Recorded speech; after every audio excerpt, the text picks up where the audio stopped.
본 방송에서 제공하는 투자 정보는 투자 판단에 대한 조언입니다. 방송에서 제공하는 주식의 가치, 가격 상승 및 가격 하락에 대해서는 방송사에서 보장하지 않습니다. 자, 시청자 여러분 안녕하십니까? 마켓서치 김경남입니다.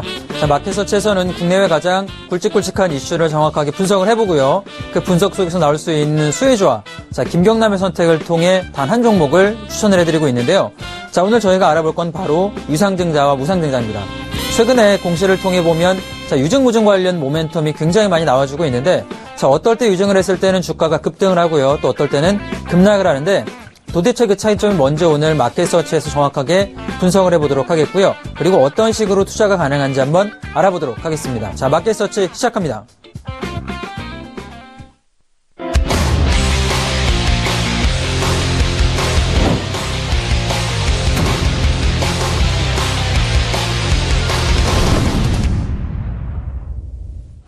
자, 글로벌 증시 먼저 조금 알아보도록 하겠습니다. 전일 아시아 증시, 특히 한국 증시가 조금 내려가는 모습을 보이면서 미국 증시 같은 경우도 같이 조금 하락하는 모습 보여줬는데요.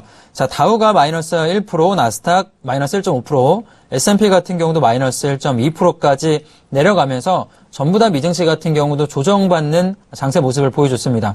자, 어떤 내용으로 좀 내려갔나 보면 우선 장 시작 전에 부진한 실적을 발표한 알코아랑 그리고 의료기기 제조업체인 일루미나 영향으로 급락을 하는 모습을 보였는데요. 우선 알루미늄 제조업체인 알코아 같은 경우는 우선 부진한 영업이익률과 매출의 감소가 나와주면서 좀 급락세를 이끌었다는 모습이 나와줬습니다. 자, 의료진단기기 제조업체인 일루미나 같은 경우도 매출 전망치를 하향 조정하면서 같이 조금 주가를 끌어내리는 모습을 좀 보여줬고요. 특히나 일루미나 같은 경우는 실적 부진 영향으로 나스닥 지수 자체를 조금 끌어내렸습니다. 제약바이오 업종군 자체가 같이 조금 동반 하락해주는 특징을 보였다라는 모습 나와줬는데요. 우선 바이오주가 미증시 하락을 좀 주도하는 모습이 보여졌고요. 자, 시장 조사업체인 팩트셋의 실적 발표한 모습을 조금 보면 25개 기업 대상으로 3분기에 왜 이렇게 실적이 부진한 모습을 몇몇 업체들이 보여주고 있는가 특징을 한번 살펴봤는데 첫 번째 같은 경우는 역시나 강달러를 가장 큰 영향으로 보였습니다. 자, 강달러가 60% 비중으로 투표 결과 나왔고요. 두 번째는 임금 이야기가 나와줬고 세 번째는 저유가, 브렉시트 문제들, 그리고 미 대선과 중국 경제 문제를 또 꼽는 사람들도 있었고, 자, 마지막으로 높은 채권과 날씨, 한진해운도 여기에 좀 들어가는 모습을 보였습니다. 전반적으로 3분기 실적 부진 이유가 뭐 이런 식으로 나와줬는데, 결정적으로 저는 달러 강세가 조금 크다라고 봐요. 미국 같은 경우도 수출 기업들이 기본적으로 많기 때문에 달러 강세로 인한 실적 하락폭이 좀 나와주고 있는 모습 보여줬습니다. 자, 이런 모습 보자라면 우선 12월 지금 금리 인상 확률 같은 경우는 현재 70% 이상 확률이 나와주기 때문에 거의 확실시 된다라고 보여지고 있어요. 아마 달러 같은 경우는 조금 하락하기보다는 꾸준하게 강세 영향으로 진행될 가능성이 높습니다. 자, 그렇다면 4분기 같은 경우도 지금 실적이 안 나와주는 미국 업체들 같은 경우는 뭐 전반적인 실적 개선보다는 유지되거나 혹은 소폭 하락할 가능성도 충분히 존재한다라고 보여지고요.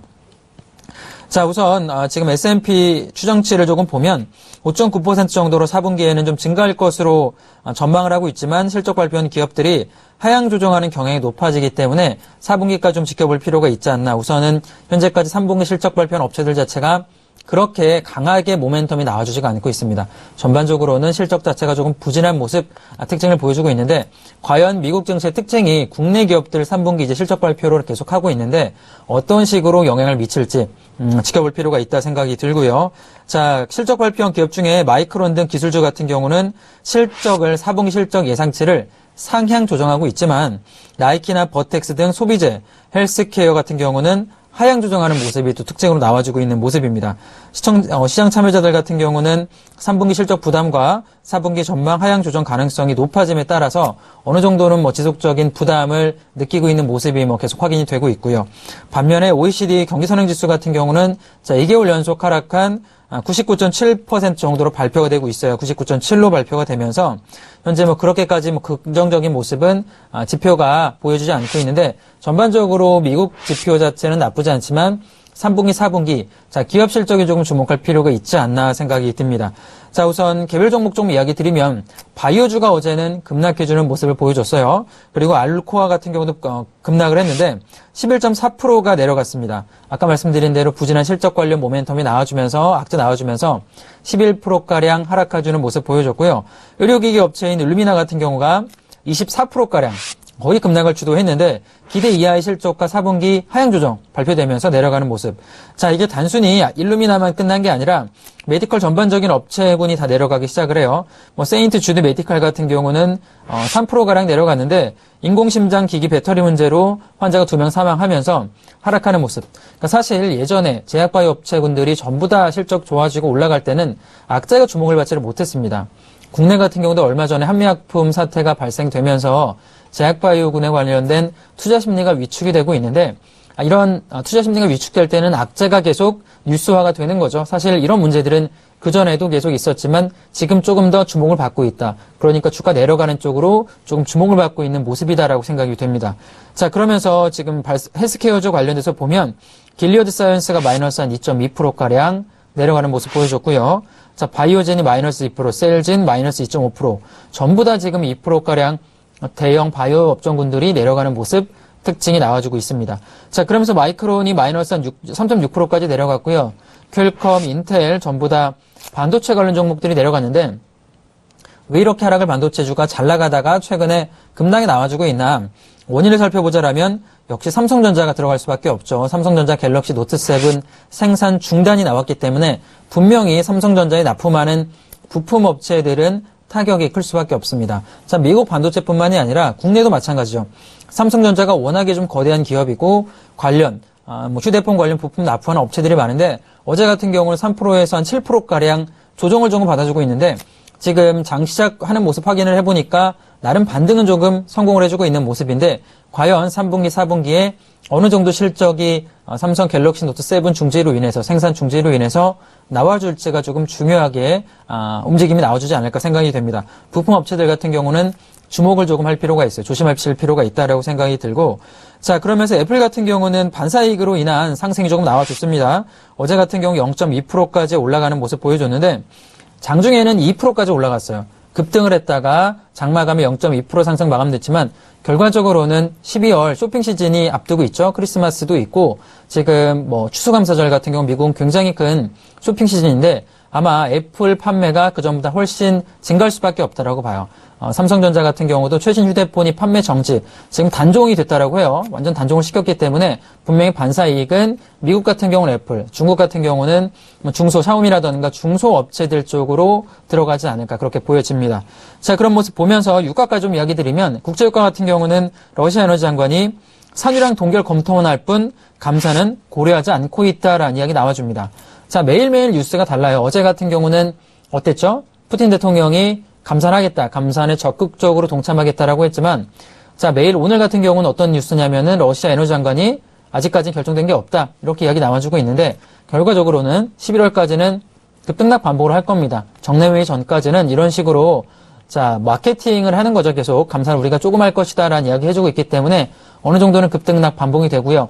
결국에는 배럴당 50불 돌파가 실패하고 내려가는 모습인데 자, 계속적으로 지켜볼 필요가 있겠고 아무래도 원유 같은 경우는 매수 쪽, 그러니까 인버스가 조금 더 유리하다라고 생각이 들어요. ETF보다는 인버스 ETF 쪽으로 접근하는 전략이 조금 더 유리하지 않나 그렇게 생각이 듭니다. 자, 전반적인 미증시 알아봤는데요. 국내 증시도 한번 알아보도록 하겠습니다. 자, 오늘 종합주가지수가 지금 3포인트가량 올라가면서 0.19% 올라가는 모습을 보여주고 있는데 자, 다행히 어제 급락 포인트를 좀 만회하는 지금 움직임을 보여주고 있는 모습은 나쁘지 않습니다. 사실 어제 이 박스권이었죠. 고점 저점을 만들어주는 박스권 하락 분기가 나와주면서 특히 선물 포지션이 거의 1조 원 이상 매도가 나와줬어요. 자, 굉장히 큰 폭의 매도가 나와주면서 장 마판까지 조금 하방으로 밀고 내려갔는데 자, 지금 수급 세력 움직임을 살펴보자라면 외국인이 오늘 2,200억 정도까지 거래소 매도가 들어와주고 있고 기관이 2,300억 매수가 들어와주고 있는데 역시나 특징은 금융투자 쪽 물량이 들어와주고 있습니다. 자, 펀드 쪽 매수 물량이 들어와주고 있는데요. 최근에 하락을 받쳐주는 건 기관이 좀 들어와주고 있는 모습이죠. 사실 한 2달 전, 1달 전과는 전혀 반대의 모습인데 그 전까지만 하더라도 기관이 순매도를 이어갔다라면 최근의 흐름 자체는 외국인이 매도를 이어가고 있고요. 기관이 그 물량을 다 받아주고 있는데 자 나쁘지 않다라고 봅니다. 우선 개인과 외국인과 기관의 양매도만 나오지 않는다라면 급락은 당분간은 피할 수 있지 않나 보여지고요. 자 선물 같은 경우 오늘 지금 장 초반에 1,800억 정도 매수가 들어가죠. 거의 어제랑 똑같은 모습입니다. 어제 같은 경우는 10시까지 한 2,000억가량의 선물 외인 매도가 나와주면서 제가 좀 주의할 필요가 있다라고 말씀드렸는데 결과적으로는 1조 원가량 매도가 나오면서 장을 막판까지 좀 끌어내렸는데 오늘 외국인의 매수가 좀 나와주고 있는 모습은 나쁘지 않다라고 봐요. 자, 그렇다면 지수 분봉으로 한번 보도록 하겠습니다. 자, 5분봉으로 보면 어제 같은 경우는 종합주가 지수가 이렇게 종가 저가를 찍어줄 만큼 내려가는 모습이 보였어요. 장 중간까지 거의 올라오는 모습 보이지 않으면서 내려갔는데 자, 오늘 지금 장 초반 시작하면서 5분봉 확인을 해보면 상단으로 지금 올라가는 모습이죠. 갭 하락을 했지만 자, 그걸 복구시키면서 다시 올라가는 모습 보이고 있는데 자, 저점 포인트 어제 만들었던 저점을 이탈하지 않았다라는 모습은 나쁜 흐름은 아니다라고 생각이 됩니다. 역시나 기관의 매수가 받쳐주면서 반등이 들어와주고 있다라고 보여지고요. 자, 코스닥을 좀 보도록 할까요? 코스닥 같은 경우는 1포인트 올라가면서 보합세입니다. 0.17% 상승 나와주고 있는데 자, 큰 흐름은 없어요. 지금 좀 내려가는 데서 반등 나와주고 있는 모습. 역시나 그렇게 나쁜 패턴 아닙니다. 어제의 급락이 이어지는 모습은 아니고, 자, 지금부터는 제가 예전부터 말했던 분할 매수 구간으로 좀 들어가는 것 같아요. 710포인트 밑에서는 하락 포인트죠. 자, 이 구간에서는 분할 매수로 저는 대응 가능한 자리다라고 생각이 듭니다. 역시나 시장이 지금 삼성전자 문제로 인해서 굉장히 시끄럽지만, 결과적으로는 갤럭시 노트가 단종이 되더라도 삼성전자는 망하지 않습니다. 현대차도 마찬가지고요. 자, 이런 식으로 주가 조정 들어올 때마다 실적이 나와주는 종목, 눌려주는 종목으로 분할 매수 의견 드리면 결과적으로 지수가 올라갈 때는 700포인트까지 올라갈 때는 10% 이상 수익 들어갈 수 있기 때문에 시장이 조금 안 좋을 때 이기는 업종군, 추가적으로 매출이 나와주는 업종군에 지금 분할 매수 충분히 대응 가능한 위치다라고 보여지고요. 자, 분봉 상태를 보자라면 역시나 갭으로 조금 하락을 했다가 받쳐주고 있는 모습, 올려주고 있는 모습이죠. 자, 나쁘지 않은 패턴으로 보여집니다. 지금부터는 욕심을 내서, 남들이 조금 불안해할 때 욕심을 내서 어느 정도 매수 구간으로, 분할 매수 구간으로 들어가고 있는 모습. 자, 제가 이 자리에 항상 이야기 드리는데, 670부터 650까지는 분명히 어느 정도 리스크는 있지만 분할 매수 대응한다라면 수익을 가져오기 굉장히 용이한 자리다라고 봐요. 어느 정도는 이런 구간이죠. 브렉시트 때도 마찬가지였는데 이런 구간에 분할 매수한다라면 다시 한번 반등 들어올 때 충분히 올라갈 수가 있습니다. 그리고 지금 전반적으로는 710포인트가 굉장히 중요한 저항대 맞춰주고 있는데 이 자리까지 올라간다라면 현금 비중을 높여야겠죠. 욕심을 조금 줄이면서 현금 비중 낮추는 전략을 추천을 좀 해드리도록 하겠습니다. 자, 전반적으로 시황 한번 알아봤는데 특징주를 좀 보도록 할게요. 자, 인스코비를 보도록 할까요? 자, 인스코비 조금 보면 오늘 급등을 해가지고 움직임이 나와주고 있는데 한 5.9%가량 올라가주는 모습이 보여줬습니다.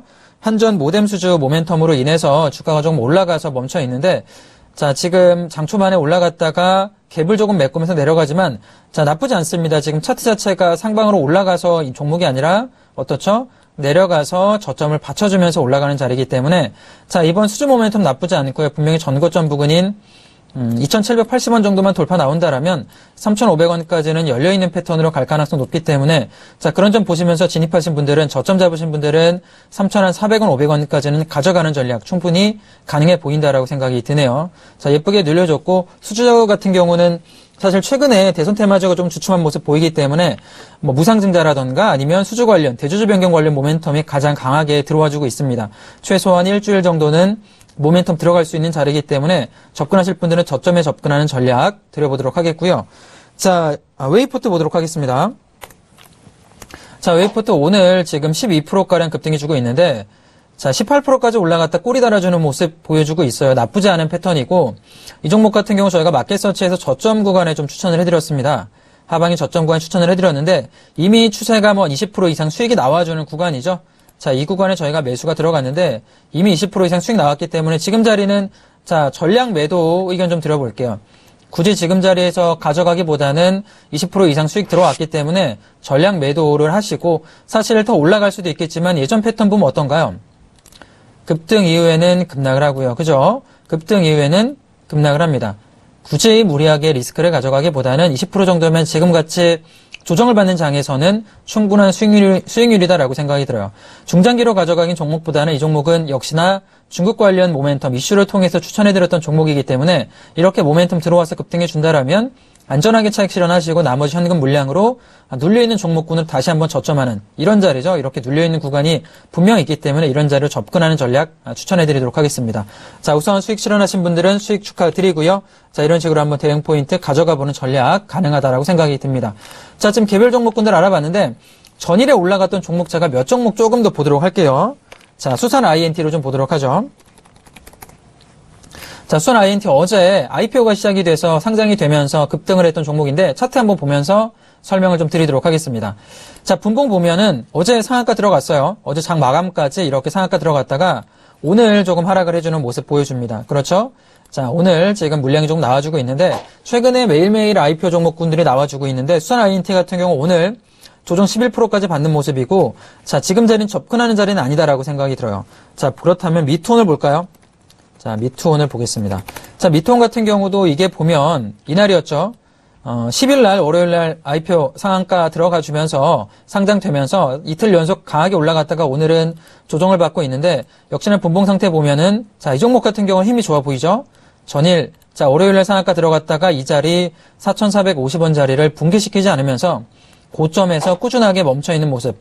자, 굉장히 좋아 보입니다. 자, 두 종목 중에 접근한다라면 저는 미투온으로 접근하는 전략이 훨씬 더 좋아 보여요. 미투온과 자, 수산 INT 같은 경우 볼 수가 있는데 이미 수산 INT는 그러니까 IPO 종목 같은 경우는 히스토리가 없기 때문에 그 전에 주가 움직임이 없기 때문에 단일적으로 분봉 보면서 접근을 해야 되는데 이미 올라갔다가 내려가는 모습, 힘을 많이 조금 잃어가는 모습이고 반면에 미투온 같은 경우는 아직까지 패턴 자체가 나쁘지 않아요. 저는 이 종목 같은 경우는 4,400원짜리, 4,500원짜리가 붕괴되지 않는 한은 다시 한번 추가적으로 고점 돌파돼서 반등이 나와줄 수 있는 패턴으로 보여집니다. 자, 단기적 접근하실 분들은 특히 신규 종목으로 접근하시는 분들은 자, 미투온처럼 좀 힘있는 업종군으로 접근하는 전략이 조금 용이하다라고 생각이 들고요. 자, 손오공을 좀 보도록 할까요? 자, 손오공 차트 좀 보도록 하겠습니다. 자, 이 종목 같은 경우는 최근에 급등이 들어와서 지금 3일 연속 강하게 올라가고 있는 종목인데 자, 지금 최대주주 변경이 됐어요. 마텔 회사로 최대주주 변경이 되면서 강한 모멘텀 받으면서 올라가고 있는데 제가 아까 어떤 이야기 드렸죠? 최근에 대선 테마주가 조금 주춤해주면서 개별 단기 종목 모멘텀이 들어가는 쪽으로 일주일 정도가 들어가주는 모습 보여주는데 역시나 무증이라든지 손오공처럼 대주주 변경되는 특히 지금 보면 특징이 어떤가요? 자, 전고점 돌파가 만들어지면서 힘있게 올라가는 모습이죠.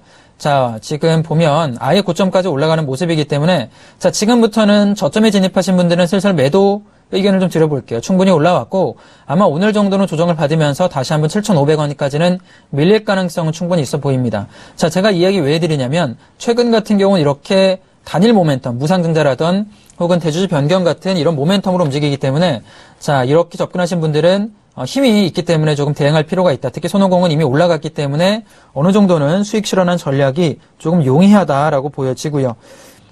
하이셀 좀 보도록 하겠습니다. 마지막으로 좀 보면 자, 하이셀 같은 경우는 지금 흡수합병 나와주는 모습이죠. 자, 리치컴즈 흡수합병으로 내년부터 흑자 전환이 예상이 되고 있는 종목인데 움직임 보면 어제 추세가 나왔습니다. 27% 거의 상한까지 들어가는 모습이고 고점 돌파되면서 지금 올라가는 모습인데 역시나 나쁘지 않아요. 지금 거래량 어제 거래대금이 거의 한 930억 정도가 들어가는 모습이기 때문에 자, 이 종목 접근하신 분들은 저는 지금 차익 실현하기보다는 저점 1,500원 밑에서 잡으신 분들은 이 자리죠. 지금 진입하지 마시고 이 하방에 진입하신 분들은 조금 더 가져가는 전략도 들어볼게요. 저는 충분히 한 2,100원 정도까지는 열려있는 패턴이기 때문에 저점 진입하신 분들은 나쁘지 않습니다. 고점 돌파하는 차트 패턴 굉장히 좋고요. 힘이 있기 때문에 2,100원까지는 들고 가는 전략 드려보도록 하겠습니다. 자, 오늘 지금 전일 글로벌 증시 흐름이라던가 오늘 급등주 그리고 전일 올라갔던 종목 특징까지 한번 말씀드렸는데 역시나 시장의 화두는 어떤 거죠? 삼성전자가 키를 쥐고 있습니다. 사실 삼성전자 같은 경우는 명품 하드웨어로 만드는 명품 휴대폰을 만드는 브랜드 이미지를 글로벌적으로 구축을 해놨는데 그 이미지가 깨진 건 사실 굉장히 좀 중장기적으로는 안 좋게 보고 있습니다. 과연 휴대폰 관련 부품 업체들한테는 얼마나 악재가 좀 지속이 될지 아마 4분기 실적 발표 나올 때까지는 이번 악재가 계속 갈 가능성 높기 때문에 부품 업종 진입하신 분들은 조금 주의하실 필요가 있지 않나 생각이 들고요. 그리고 최근에 어떤 모멘텀이 있죠? 무증, 유증 관련 모멘텀이 나와주면 주가가 급등을 한다거나 혹은 대주주 변경 나와주면은 주가 급등해주는 모습 나와주고 있는데 과연 유증 그리고 무상증자가 어떤 식으로 진행이 되는지 한번 이슈 시간에 알아보도록 하겠습니다.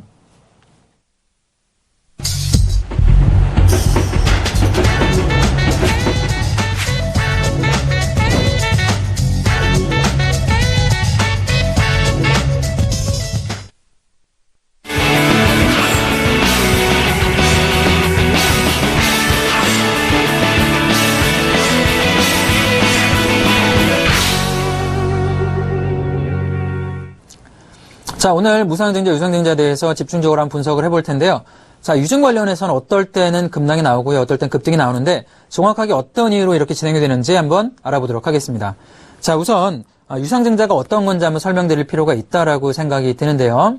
설명 좀 천천히 해보자면 사실 기업 같은 경우는 언제나 돈이 많이 필요하죠. 언제나 투자를 조금 많이 해야 되고 자금이 많이 필요한데 사실 그렇게 돈이 필요할 때 대표적으로 기업들이 할 수 있는 게 유상증자다라고 보시면 됩니다. 뭐 예를 들어 직원들 월급이나 뭐 재료비 그리고 전기세를 사실 내는데 돈이 많이 필요하죠. 사업을 확장하고 또 기계를 살 때도 돈이 필요한데 그럴 때 주주들한테 돈을 받으면서 돈을 만들 수 있는 가장 좋은 방법은 유상증자다라고 생각이 됩니다. 유상증자 같은 경우는 무상증자와 좀 다른 말로 사용이 되는데 둘 다 신주 발행 시 사용된다는 말이 공통점이 있어요. 무상증자랑 유상증자 둘 다 신주를 발행을 해서 돈을 조금 마련하는 방법이다 생각할 수가 있겠고요. 우선 신주를 발행을 해서 회사의 자본금을 증가시키기 위해 신주를 발행을 하고요. 자기 자본을 조달하는 방법이다라는 원론적 이야기가 있는 거죠. 근데 제가 조금 알기 쉽게 좀 이야기를 드릴게요.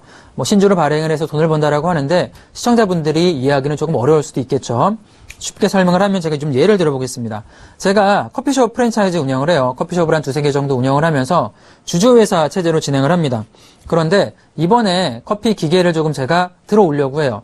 한 2,400만 원 정도 되는 에스프레소 머신을 제가 구입을 하려고 하는데 그동안 장사해가지고 제가 한 1,000만 원 정도는 저축을 해놨어요. 근데 1,400만 원이 비는 거죠. 분명히 1,400만 원이 더 필요한데 그러면 우리가 여러 가지 방법이 있습니다. 자, 첫 번째 같은 경우는 대표적으로 어떤 방법이 있을까요? 은행에 가는 거죠. 은행에 가서 1,400만 원 대출해 주세요라고 말해서 은행에서 대출하는 방법이 있겠고요. 자, 두 번째 같은 경우는 채권이 있습니다. 채권을 발행을 해서 그러니까 주식회사 같은 경우는 특징이 있는 거죠. 특정이 있는 거죠. 채권을 발행을 해서 이자랑 원금 나중에 주면서 이자를 주면서 돈을 빌려오는 방법인데 쉽게 얘기하자라면 지인입니다. 지인들한테 나 1,400만 원 필요하니까 내가 공증서 써줄 테니까 돈 좀 빌려줘 하고 채권을 발행하는 거죠. 두 번째 채권이 있고 세 번째 같은 경우는 바로 유상증자가 있습니다. 유상증자 어떤 거냐면 돈을 빌려와서 어떤 거죠? 내 지분을 주는 거죠.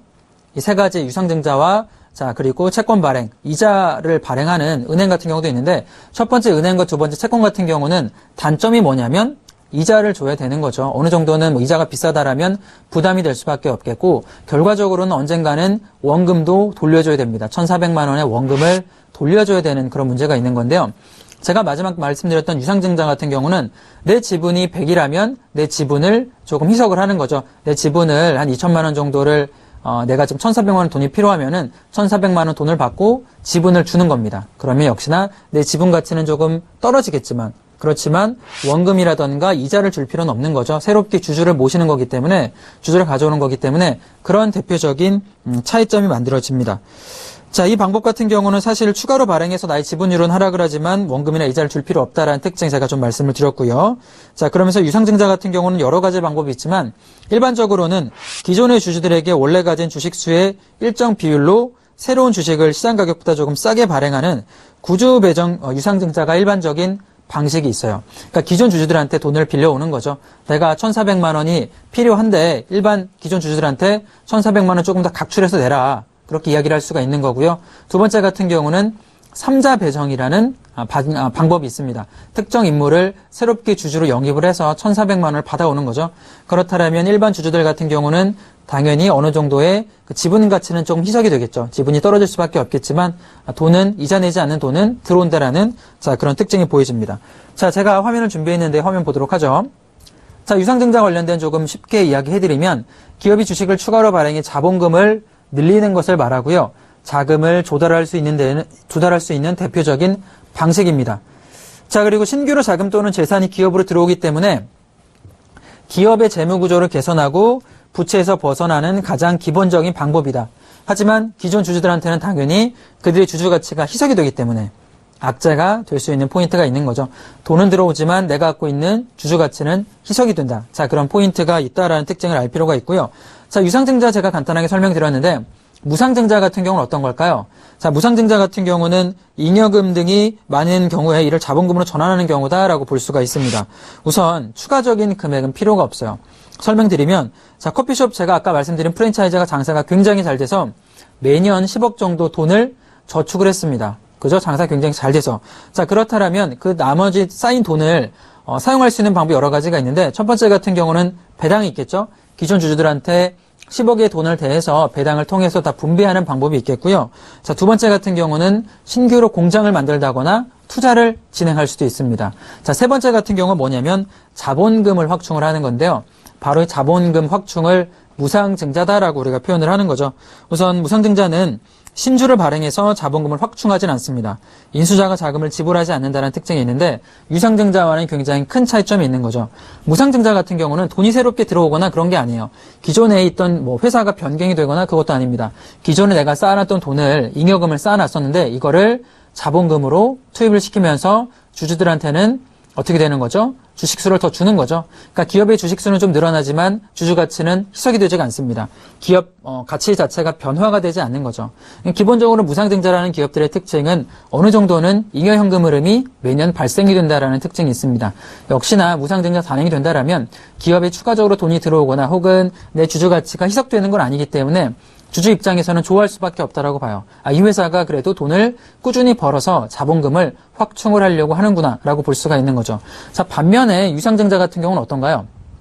자, 지금 추가적으로 자본금이 들어올 수밖에 없는데 기본적으로 추가적으로 자본금이 들어오려면 이 기업이 돈이 필요하다라고 볼 수가 있는 겁니다. 역시나 주주 입장에서는 그렇게 썩 좋은 뉴스는 아니다라고 보고요. 그리고 유상증자가 들어온다라면 내 지분 가치가 희석이 되기 때문에 역시 그런 점 같은 경우도 어느 정도는 일반 주주 입장에서는 악재가 될 수 있는 포인트가 들어가겠죠. 자, 우선 유상증자 같은 경우는 시장에는 단기적인 악재로 존재하는데요. 역시나 희석 효과 발생하기 때문이다 설명을 드렸고, 자, 유상증자 같은 경우는 3자 배정 그리고 일반 유상증자가 존재를 합니다. 일반 유상증자 같은 경우는 사실 시장에서 대표적인 악재로 좀 들어가요. 그죠? 불특정 다수한테 돈을 받아서 일반 주주들이나 불특정 다수한테 유상증자를 받아서 진행하는 게 바로 일반적 유상증자라고 보고요. 우리가 뉴스를 많이 보면 3자 배정 유상증자라고 볼 수가 있습니다. 그런 뉴스를 많이 보는데 3자 배정 유상증자 같은 경우는 일반적으로 시장에서는 호재로 작용을 해요. 자, 이게 왜 호재냐면 제가 어떤 A라는 기업을 운영을 하고 있는데 중국 쪽에서 투자를 해준다고 해요. 중국 쪽에서 너희 기업 너무 사업이 매력적이기 때문에 우리가 너희 회사에 10억 정도는 투자를 하고 싶다라고 말합니다. 혹은 100억 정도. 근데 일반적으로 100억의 금액, 시가총액이 크지 않은 500억이나 600억짜리 기업이 100억 정도의 자금이 그런 중국 기업이 이 회사 들어오려면 주식을 매수해야 되는데 그럼 주가가 어떻게 될까요? 급등을 하겠죠. 싸게 매집하기가 굉장히 어렵습니다. 자, 이렇게 큰 금액이 이 회사로 들어올 때 대표적으로 사용하는 방법이 바로 3자 배정 유상증자라고 해요. 어떻죠? 똑같이 외부 세력의 돈이 들어와서 내 주주 가치는 희석이 되지만 어떤 차이점이 있는 거죠? 특정 세력이 이 회사를 매력적으로 보기 때문에 투자하고 싶다라는 차이점이 있는 거죠.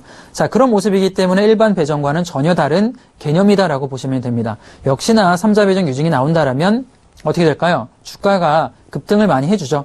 예전에 사드 관련 문제 나오기 전까지만 하더라도 중국 쪽 자금이 들어온다라는 기사 나올 때마다 어떻게 되는 거죠? 상한까지 들어가는 굉장히 급등하는 모습을 많이 보여줬습니다. 자, 최근도 3자 배정 유증 같은 경우는 강세 요인에 들어가기 때문에 역시 꾸준하게 보실 필요가 있다 생각이 들고요. 자, 제가 유상증자 이야기 조금 더 해드리면 일반적으로 유증 같은 경우 3자 배정이 아닌 일반 유증 같은 경우는 기업이 돈이 필요해서 진행을 하는 겁니다. 사실 기업 입장에서도 굳이 유증을 할 필요는 없어요. 은행에 가거나 혹은 채권을 발행하면 되는데 은행에 갈 수도 없고 채권을 발행할 수 없을 만큼 상태가 안 좋은 기업들이 주로 유상증자를 진행을 합니다. 자, 뉴스 한번 보도록 할까요? 차트를 한번 보도록 하겠습니다. 자, 솔고바이오 많이 알고 계신 종목 중에 하나예요. 뉴스를 가져왔습니다. 자, 솔고바이오가 242억 규모의 유상증자를 결정을 했어요. 자, 이게 뉴스를 제가 정확하게 캡처해서 가져와 봤는데, 자, 시설자금과 운영자금 마련을 위해서 241억 8,900만 원의 규모를 유상증자 진행하겠다라고 합니다. 자, 실권주 일반 공모 방식으로 발행을 해요. 자, 어떤 거죠? 삼자 배정이 아니라 일반, 불특정 다수한테 돈을 받아오겠다라고 말합니다. 자, 이 회사가 왜 일반 배정으로 진행을 했을까요? 자, 돈이 없었기 때문이죠. 돈이 필요한데 차트 모습을 보도록 하겠습니다. 자, 차트 모습 보자라면 자, 이 차트 지금 급락하는 모습이 보이나요? 하방으로 이날 지금 13%가량 하락하는 모습 보여줬는데 시가총액이 얼마냐면 911억짜리 회사입니다. 이 회사가 200억 이상의 유상증자를 진행을 한 거예요. 일반적으로 시가총액 한 25% 정도의 비중이기 때문에 기존 주주들 같은 경우 자신의 지분이 25%가량 희석이 되는 거죠. 당연히 악재 포인트에 들어가는 거고요. 그러면서 주가가 역시나 개파락, 자, 굉장히 중요한 저점 지지선을 붕괴하면서 개파락해주는 모습을 만들어줬습니다. 사실 일반적인 유상증자가 진행되면 이런 식으로 다음 날에 급락을 해주는 모습이 나와주는 특징이 보여지는데요. 자, 이 회사가 왜 이렇게 하락으로 내려갈까요? 왜 이런 방식으로 유상증자 진행을 했을까요? 다음 기사를 보도록 하죠. 다음 화면을. 자, 이 회사의 재무제표입니다. 자, 어떤가요? 재무제표로 보면 2013년에 이 회사 매출액이 355억이었는데 당기순이익은 58억 정도의 적자를 기록을 했어요. 2014년은 어떤가요? 300억 정도 매출은 나왔지만 팔면 팔수록 적자를 보는 회사죠. 22억 정도의 적자 나왔고요. 2015년에는 매출액이 감소를 했음에도 불구하고 70억가량의 적자가 만들어졌습니다. 자, 최근에 2분기까지는 보더라면 어떤가요? 2015년 4분기, 1분기, 2분기 전부 다 적자 폭을 계속 보고 있는데 결과적으로 내가 만약에 3년 연속 적자 보는 기업이다 생각을 해보면 은행 쪽에서 대출을 많이 해줄까요? 잘해주지 않습니다. 자, 일반적으로 상장 기업이니까 어느 정도는 그전까지 해줬겠지만 사실 3년 연속 적자 보는 기업들은 은행에서도 사실 싫어할 수밖에 없어요. 대출해주더라도 어디까지 갈까요? 3금융권이라던가 이자가 비싼 곳으로 갈 수밖에 없겠죠. 채권 발행한다라고 해서 사람들이 그 채권을 매수해 줄까요? 그렇지가 않습니다. 결과적으로는 이렇게 3년 연속 적자를 보기 때문에 유상증자를 진행을 해서 일반 주주들한테 돈을 끌어오게 되는 거죠. 역시나 제가 여기 말씀드리는 건 우리가 이 회사들이 언제 유증을 진행할지는 아무도 모릅니다. 그렇죠?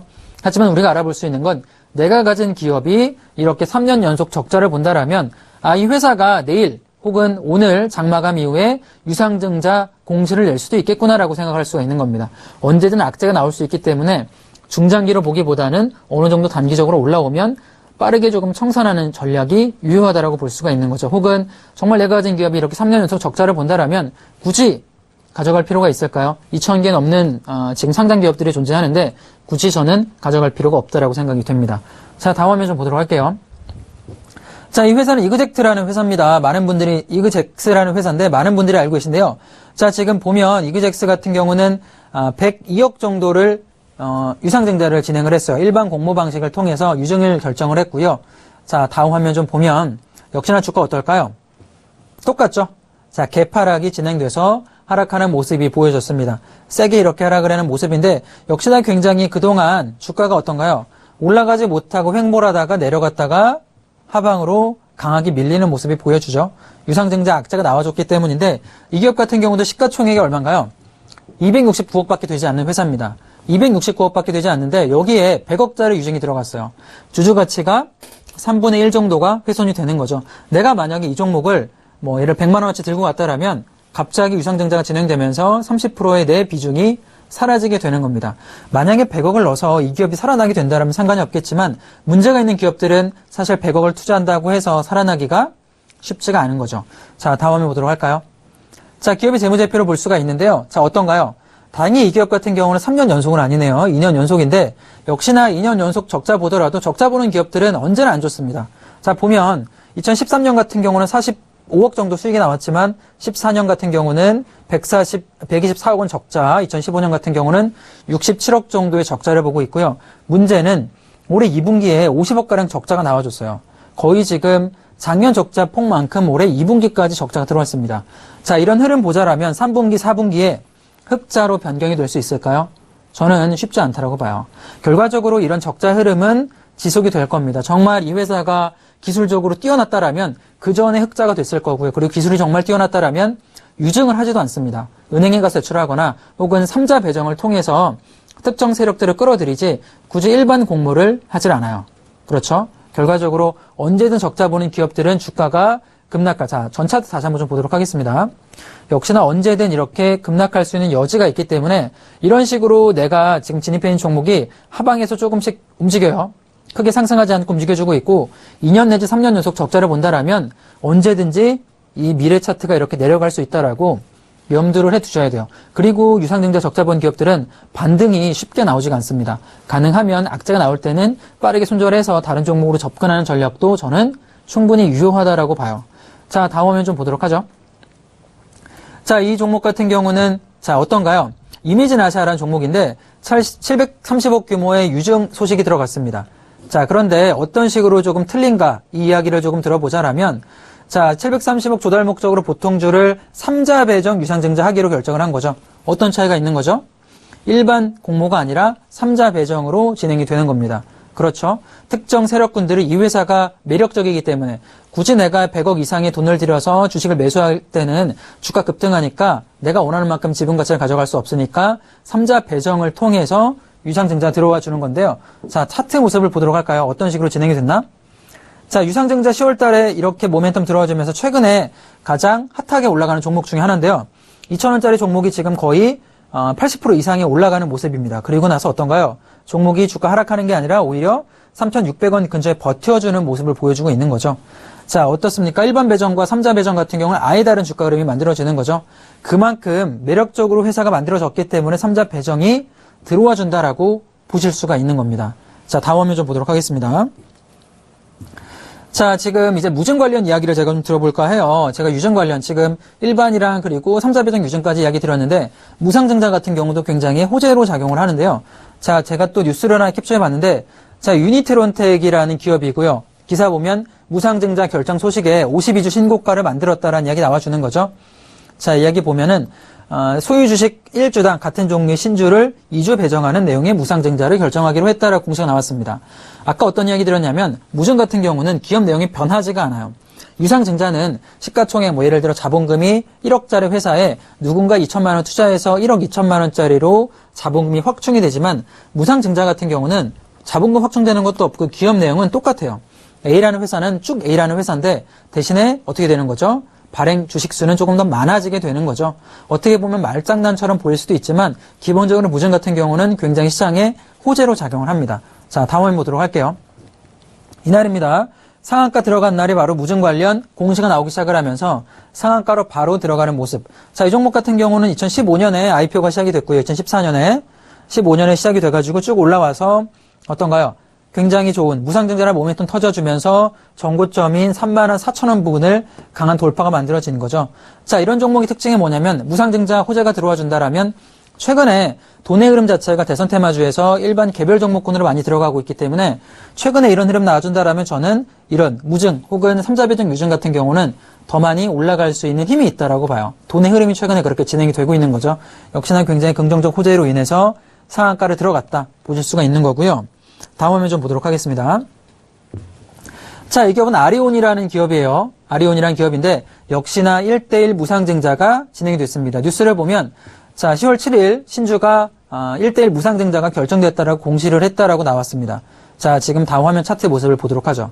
차트 모습이 어떻게 되죠? 바로 이날입니다. 우리가 언뜻 봐도 그냥 보이죠? 언제 무상증자가 진행이 됐는지.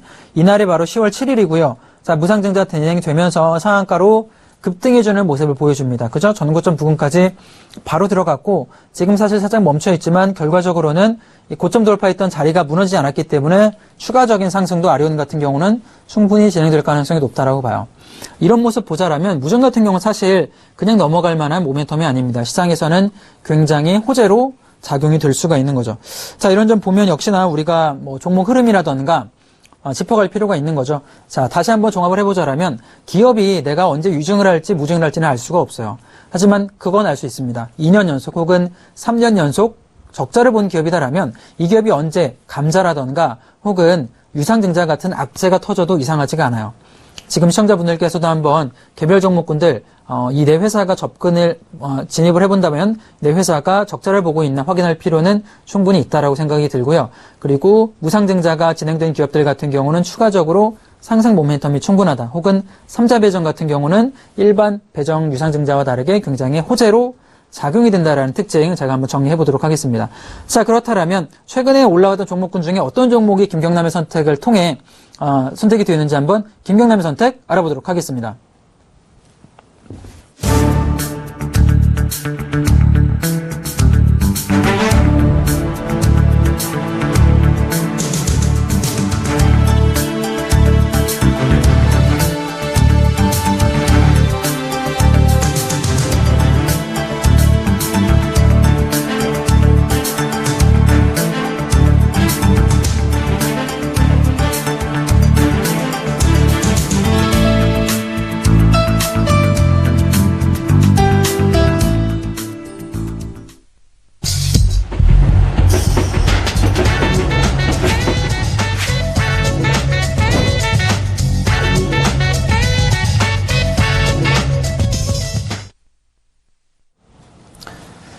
자, 지금 유상증자 관련해서 무증 관련해서 제가 이야기를 조금 해드려 봤는데요.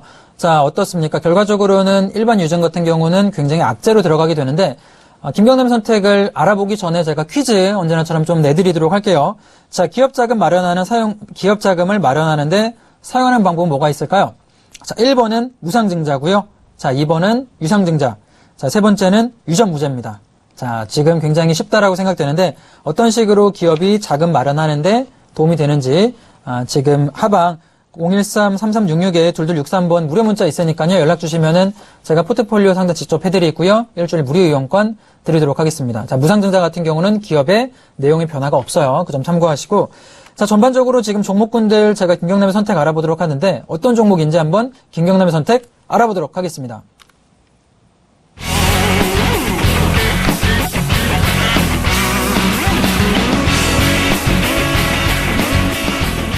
자, 오늘 제가 선택한 종목은 바로 유니트론텍입니다. 사실 제가 조금 전에도 앞서 설명을 드렸는데 10월 10일 날 무상증자 결정이 되면서 강하게 올라갔던 종목이고요. 자, 기업 내용 조금 더 설명드리면 전자제품을 제조하거나 판매를 하는 기본적인 회사다라고 봅니다. 현재 전자부품을 무역업과 도매업 사업을 주로 영위를 하고 있고, 자, 반도체 디스플레이로 구분이 되는데 주로 매출은 반도체 업종군에서 나와주는 회사다라고 볼 수가 있는데, 자, 기본적인 내용은 뭐 이 정도까지 보면 될 것 같고요. 차트를 보면서 어떤 식으로 접근이 가능한지 한번 알아보도록 하죠. 자, 이 종목 보도록 하겠습니다. 이날이었어요. 주가 흐름 보면은 이 종목이 2016년 2월 달에 IPO가 시작이 돼서 어떤가요? 꾸준하게 움직임이 나와줬죠. 상방으로 올라가는 패턴 이렇게 만들어줬는데요. 저점 이렇게 올려주면서 올라가는 모습 만들어줬고, 이날입니다. 10월 10일 날 상한가 들어가는 모습이고 거래대금이 얼마 나와줬죠? 889억 원이 들어왔던 종목군 중에 하나입니다. 굉장히 이날 세게 들어와서 이렇게 올라갔다가 아직까지는 어떤가요? 확실하게 움직임이 나와주지 않고 살짝 멈춰있는 모습인데, 자, 저는 지금 자리 같은 경우는 이미 고점에 올라간 종목이지만 공략해보기 나쁘지 않다라고 생각이 됩니다.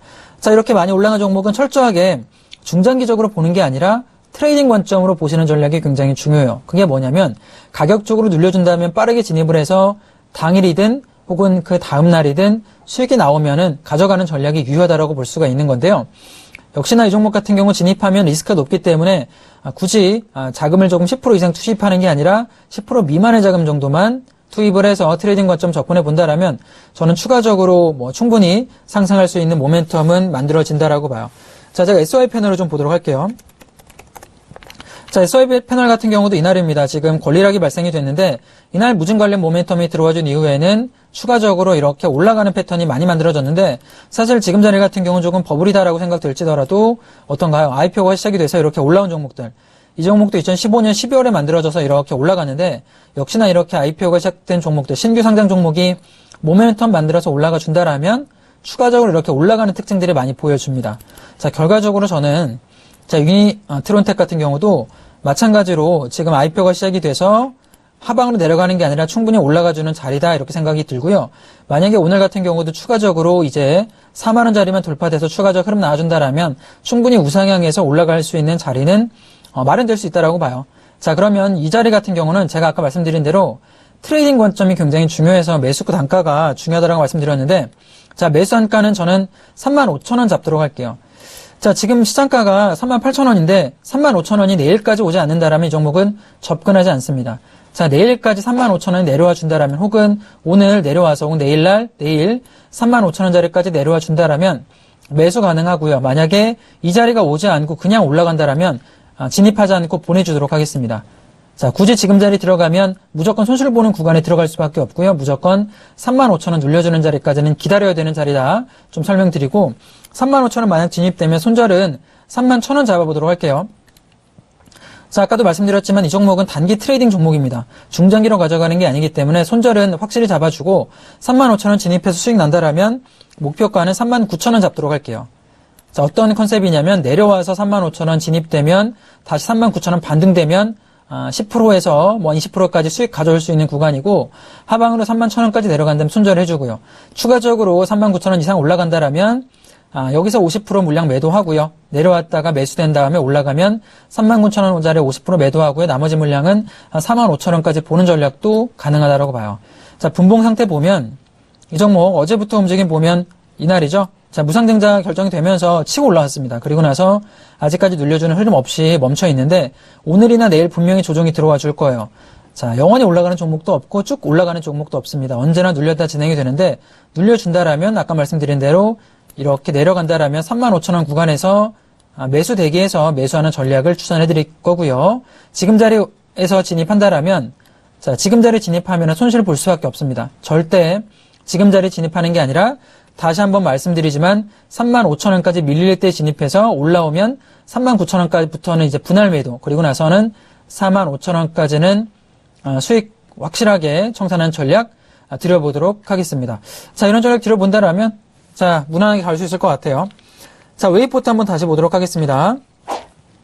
자, 이 종목 같은 경우 마찬가지죠. 트레이딩 관점으로 좀 접근을 하고 빠르게 본 종목인데 오늘 12%까지 들어가고 있는데 나쁘지 않죠. 지금 오늘 보면 시초가에 시작을 해서 1분봉으로 볼 필요가 있는데요.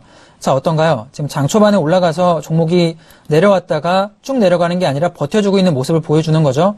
충분히 이 종목은 힘이 있다고 판단이 됩니다. 분명히 다시 한번 반등해서 올라가면 1,600원짜리 오늘 돌파해준다라면, 지수가 조금만 받쳐준다라면 다시 한번 1,600원 돌파해서 올라갈 수 있는 구간이고, 자, 문제는 제가 이런 이야기 해드려서 지금 진입하는 자리는 아닙니다. 우리가 김경남의 선택 추천해드렸던 이 구간, 저점 1,200원 구간이었는데 이 구간에서 진입을 하는 종목이고요. 지금 자리에서는 어떻죠? 아까 말씀드린 대로 20% 이상에서는 수익 실현을 할 수 있는 구간이다라고 판단됩니다.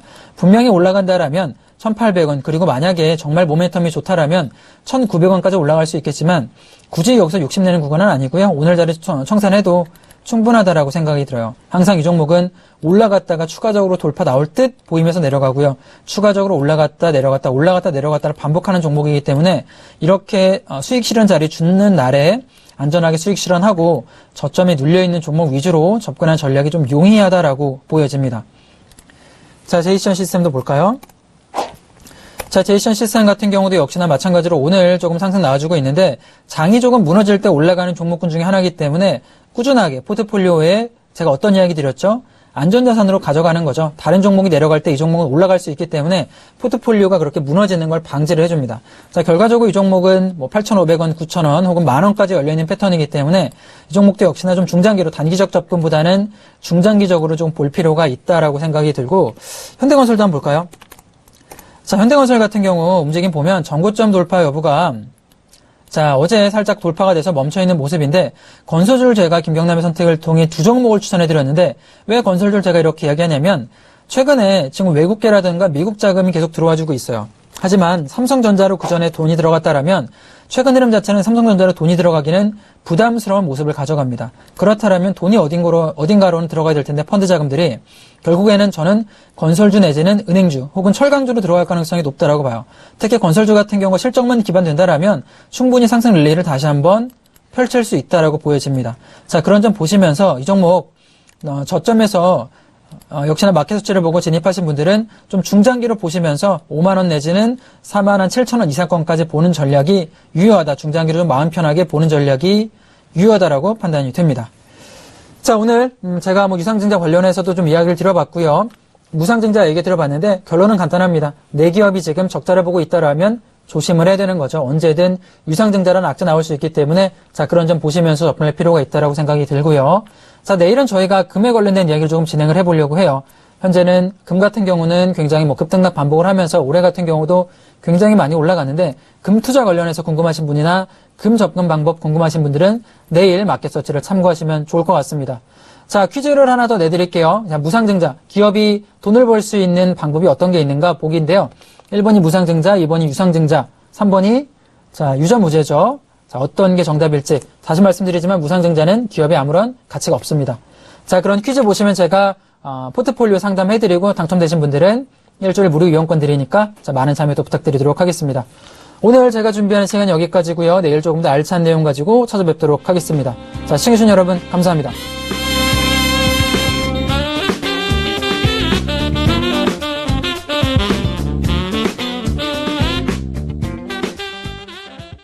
본 방송에서 제공하는 투자 정보는 투자 판단에 대한 조언입니다. 방송에서 제공하는 주식의 가치, 가격 상승 및 가격 하락에 대해서는 방송사에서 보장하지 않습니다.